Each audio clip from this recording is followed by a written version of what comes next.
Bismillahirrahmanirrahim. Assalamualaikum warahmatullahi wabarakatuh. Soli Salihah, apa kabar hari ini? Baik, alhamdulillahirrabbilalamin. Semoga anak-anak senantiasa selalu diberikan kesehatan oleh Allah SWT dan selalu dalam lindungannya. Amin, amin ya rabbal alamin.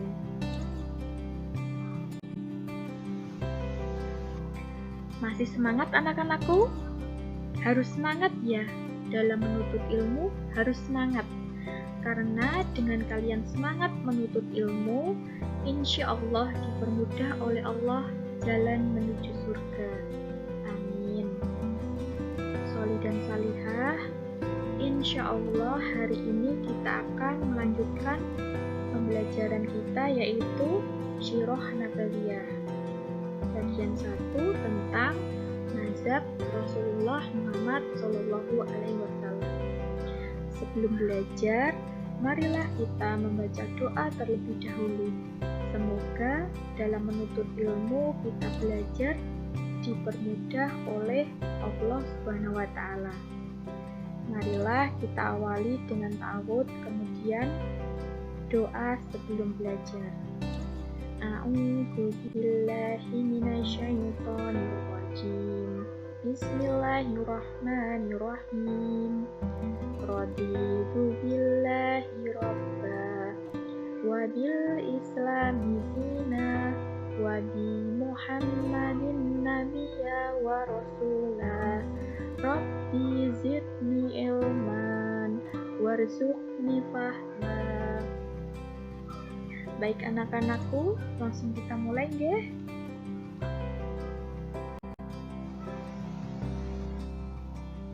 Siapakah Rasulullah Muhammad SAW itu? Rasulullah Muhammad itu adalah nabinya umat Islam. Kemudian Rasulullah adalah nabi akhir zaman. Kemudian beliau adalah penyampai Al-Quran. Tahu kan Al-Quran? Ya, Al-Quran yang biasa kita pegang, kita baca setiap hari. Al-Quran adalah kitabnya umat Islam. Kemudian beliau juga keturunan dari Nabi Ibrahim alaihissalam. Selanjutnya kita akan bahas satu persatu. Muhammad SAW adalah Rasulnya umat Islam. Anak-anak, sebelum Us menjelaskan, Us akan menjelaskan kembali perbedaan Nabi dan Rasul. Nabi dan Rasul ini sama-sama menerima wahyu dari Allah, tetapi perbedaannya kalau Nabi itu untuk dirinya sendiri dan orang-orang terdekatnya saja, seperti saudara atau keluarganya sendiri, atau sahabat-sahabatnya. Tetapi, kalau Rasul menerima wahyu dari Allah untuk disampaikan kepada umatnya. Jadi, beliau mempunyai kewajiban untuk menyampaikan kepada umatnya. Nah, untuk Nabi Muhammad SAW ini, itu Nabi iya, Rasul iya. Jadi dua sekaligus. Muhammad SAW lahir di kota Mekah. Tahu kan Mekah di mana? Ya, Mekah terdapat di negara Arab Saudi yang biasanya tempat orang-orang ketika pergi berhaji. Kemudian beliau lahir pada tanggal 12 Rabiul Awal tahun gajah. Kenapa disebut tahun gajah? Nah, saat itu karena bangunan Ka'bah diserang oleh pasukan gajah. Pimpinannya Raja siapa? Raja Abraha. Ia ingin menghancurkan bangunan Mekah, yaitu bangunan Ka'bah. Pada saat itu pasukan gajah ini datang untuk menghancurkan Ka'bah. Namun akhirnya pasukan gajah ini dihukum oleh Allah dengan tentaranya, yaitu burung ababil. Nah, di dalam Al-Quran sudah dijelaskan dalam surah Al-Fil. Kemudian Muhammad mempunyai orang tua, yaitu ayahnya bernama Abdullah dan ibunya Aminah. Ayah Muhammad meninggal sejak Muhammad masih di dalam kandungan.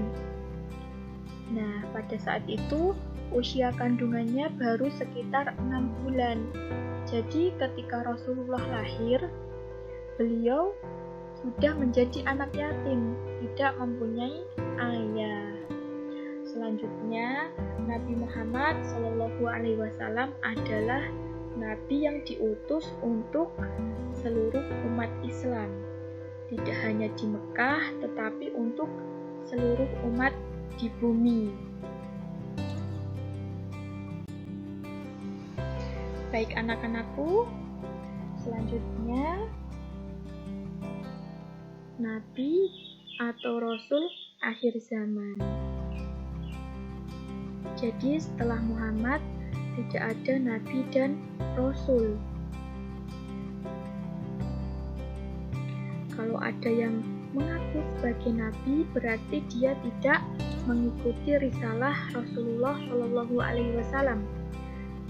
Nah, kalau ada yang seperti itu, tidak perlu dipercaya, karena pasti dia sesat. Kemudian, ucapan tindakan beliau menjadi teladan yang disebut sunnah.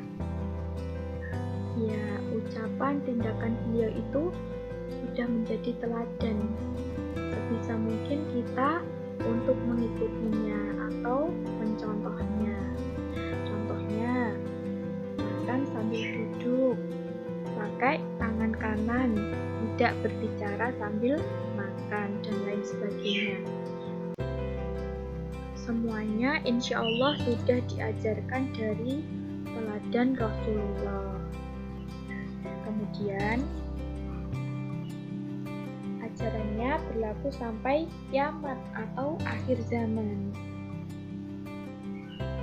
Rasulullah itu nabi terakhir, penutup semua nabi. Ajarannya berlaku sampai kiamat. Kemudian beliau ini memberi syafaat atau pertolongan kepada umat Islam di Yaumul Akhir. Beliau adalah pemberi syafaat di Yaumul Akhir. Mungkin anak-anak pernah mendengar ketika nanti di padang mahsyar kita akan dihidupkan kembali. Jadi semua orang yang meninggal itu dihidupkan kembali. Dengan keadaan semua sibuk dengan dirinya sendiri, tidak memperdulikan keluarga, ayah, ibu, anak, dan saudaranya. Nah, Rasulullah saat itu ternyata saking sayangnya kepada umatnya, beliau bersujud kepada Allah. Beliau meminta kepada Allah, "Ya Allah, aku ingin sesuatu." Kemudian Allah menjawab, "Ya Muhammad, engkau meminta apa? Akan aku kabulkan." "Ya Allah, umatku dalam keadaan kehausan, kepanasan, engkau telah memberikanku surga. Tapi bolehkah aku memberi minum untuk umatku?" Demikian yang diminta Rasulullah. Akhirnya Allah mengabulkan permintaannya. Allah memberikan telaga. Telaga itu apa? Telaga itu seperti danau. Kemudian telaga itu bernama Telaga Kausar.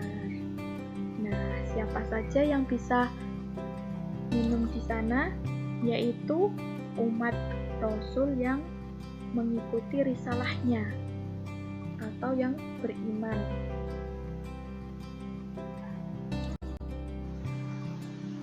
Kemudian selanjutnya Al-Quran, penyampai Al-Quran. Rasulullah merupakan penyampai Al-Quran. mukjizat terbesar Rasulullah Muhammad SAW adalah Al-Quran.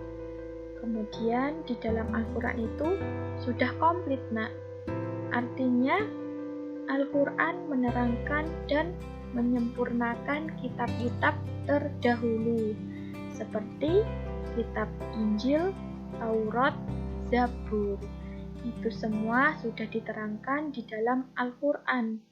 Padahal Al-Quran itu datangnya terakhir, tapi isinya sudah lengkap. Itulah kemuliaan Al-Quran.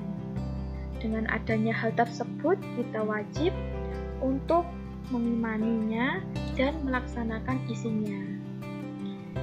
Disampaikan oleh orang mulia, yaitu Muhammad Sallallahu Alaihi Wasallam. Nah, pada saat itu diturunkan pada bulan mulia juga, yaitu bulan Ramadan. Nah, ketika bulan Ramadan, ketika malam terakhir ganjil, kita pasti mencari malam Lailatul Qadar, yaitu malam diturunkannya Al-Quran. Nah, bersamanya kita akan menjadi mulia dunia dan akhirat.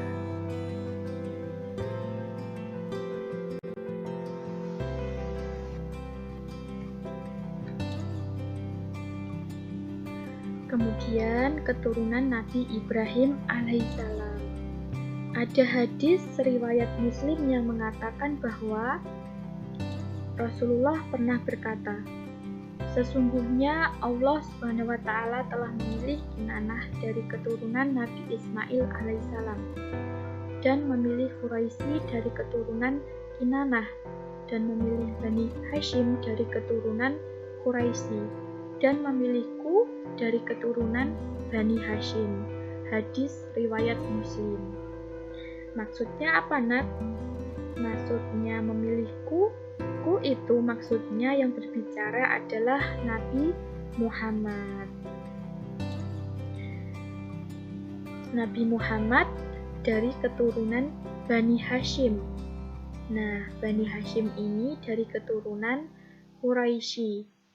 Kemudian Quraisy ini dari keturunan Kinanah. Kinanah dari keturunan Nabi Ismail alaihissalam. Nah, dari sini tentunya kita sudah paham bahwa Nabi Ismail alaihissalam adalah anak dari Ibrahim alaihissalam. Begitu anak-anakku. Selanjutnya, Rasulullah Muhammad Sallallahu Alaihi Wasallam adalah manusia pilihan Allah Subhanahu Wa Taala yang lahir dari keturunan yang baik, dari keluarga yang baik. Beliau berasal dari suku Quraisy, suku yang terbaik pada masanya, dari keluarga Hashim atau Bani Hashim yang paling dihormati. Keturunannya diperjelas sampai ke Nabi Ibrahim alaihissalam dan Nabi Adam alaihissalam. Itu ya anak-anak. Selanjutnya di sini terdapat silsilah Nabi Muhammad. Nah, di sini ada gambaran-gambaran Nabi kita dari Nabi Adam sampai Nabi Muhammad. Ini sudah ada keterangannya. Yang berwarna hijau kekuningan itu artinya diangkat menjadi Rasul. Nah, jadi yang ada tulisannya merah ini pada tabel, pada kotak yang berwarna hijau kekuningan itu merupakan nama yang diangkat menjadi Rasul. Kemudian yang ada tanda panah warna ungu itu merupakan garis keturunan jauh, maksudnya keturunan atau saudara yang jauh. Kemudian untuk panah yang warna biru itu merupakan garis keturunan dekat atau ayah dan anak. Kemudian yang berwarna merah itu merupakan panah warna merah garis keturunan dekat. ayah dan anak Rasul. Jadi seperti Ibrahim mempunyai anak Ismail dan Ishak. Kemudian Ishak mempunyai anak Yakub. Yakub ini kemudian Yusuf. Nah, begitu juga seterusnya. Yang berwarna merah ya. Selanjutnya anak-anakku, berikutnya terdapat gambar silsilah sanad Nabi Muhammad Shallallahu Alaihi Wasallam. Ini ambilkan dari jarak dekat, maksudnya Ibrahim ke Muhammad, dari keturunan Nabi Ibrahim sampai Muhammad. Ini adalah urutan keturunannya beliau. Ini dari Ibrahim ke Ismail, kemudian keturunannya beliau sampai dengan Kilab. Nah, Kilab ini kemudian mempunyai 2 putra, yaitu Zuhrah dan Husay. Dari Husay lahir Abdul Manaf. Kemudian dari sini lahir Hashim. Kemudian Abdul Muthalib. Abdul Muthalib mempunyai putra bernama Abdullah, salah satu putranya beliau. Abdul Muthalib itu siapa? Abdul Muthalib adalah kakek Nabi Muhammad. Nah, dari situ kemudian Kilab tadi mempunyai putra bernama Zuhrah. Zuhrah ini mempunyai putra bernama Abdumanaf, tapi berbeda dari Husay tadi. Kemudian Wahab, kemudian Aminah. Nah, Aminah dan Abdullah ini sebenarnya saudara, tapi mereka saudara jauh. Kemudian mereka menikah dan mempunyai anak bernama Muhammad Shallallahu Alaihi Wasallam. Tadi kakek Muhammad bernama siapa? Bernama Abdul Muthalib. Begitu ya anak-anakku. Semoga kalian paham ya. Nah, selanjutnya ini adalah suku Qusay. Suku Qusay ini tadi ada Abdul Uzza, Abdul Manaf, dan Abdul Da'ar. Nah, di sini Abdul Uzza mempunyai putra bernama Asad, kemudian Kuwailid, dan seterusnya. Kemudian Abdul Manaf mempunyai putra bernama Al-Muthalib, Hashim, Naufal, Abdul Syam. Kemudian Hashim itu mempunyai putra bernama Abdul Muthalib. Abdul Muthalib tadi siapa? Kakek Nabi Muhammad Shallallahu Alaihi Wasallam. Kemudian Abdul Muthalib ini mempunyai putra bernama Al-Abbas, Abdullah, Hamzah, Abu Lahab, Abu Thalib, dan Al-Haris. Mereka semua adalah paman Nabi Muhammad. Nah, Abdullah itu mempunyai putra bernama Muhammad. Anak-anak masih ingat nggak? Ketika Muhammad sudah tidak mempunyai ayah dan ibu Nabi Muhammad sudah meninggal. Nabi Muhammad diasuh oleh pamannya yang bernama yaitu Abu Thalib. Nah, jadi Abu Thalib ini adalah adiknya ayah Muhammad, yaitu Abdullah. Begitu ya anak-anakku. Nah, di slide selanjutnya ini, kalau anak-anak pengen tahu lebih banyak tentang garis keturunan Rasulullah dari atas, yaitu kakek, buyut, dan sebagainya sampai Nabi Ibrahim, itu ada di sini semua. Nah, bin ini maksudnya ayahnya. Dari Muhammad bin Abdullah sampai bin Ismail dan kemudian bin Ibrahim.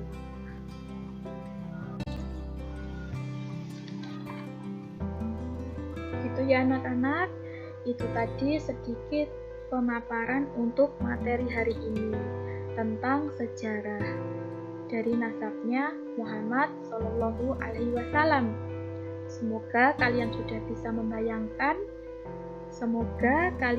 bisa membayangkannya dan ini sebagai landasan bahwa Rasulullah adalah dari keluarga yang baik-baik. Beliau juga dijaga dengan baik dan dimuliakan oleh Allah dan menjadi orang yang mulia membawa risalah Islam. Seperti itu, jadi kita wajib untuk mengimaninya. Baik anak-anakku, untuk pembelajaran kali ini kita cukupkan terlebih dahulu. Sebelum mengakhiri pembelajaran hari ini, marilah kita membaca hamdalah bersama-sama. Alhamdulillahirabbil alamin. Anak-anakku, jika kamu tidak tahan dengan lelahnya belajar, maka kamu harus tahan dengan perihnya kebodohan. Itu dari Imam Syafi'i. Cukup sekian dari Ustazah. Sampai bertemu di lain waktu. Jangan lupa untuk selalu belajar dan tetap semangat walau belajar dari rumah. Dan yang lebih penting, jangan lupa untuk selalu menjaga sholat 5 waktu, sholat sunnah, dan membaca Al-Quran ya nak. Cukup sekian, apabila banyak salah ucap atau kata, mohon maaf yang sebesar-besarnya. Akhirul salam, wassalamualaikum warahmatullahi wabarakatuh.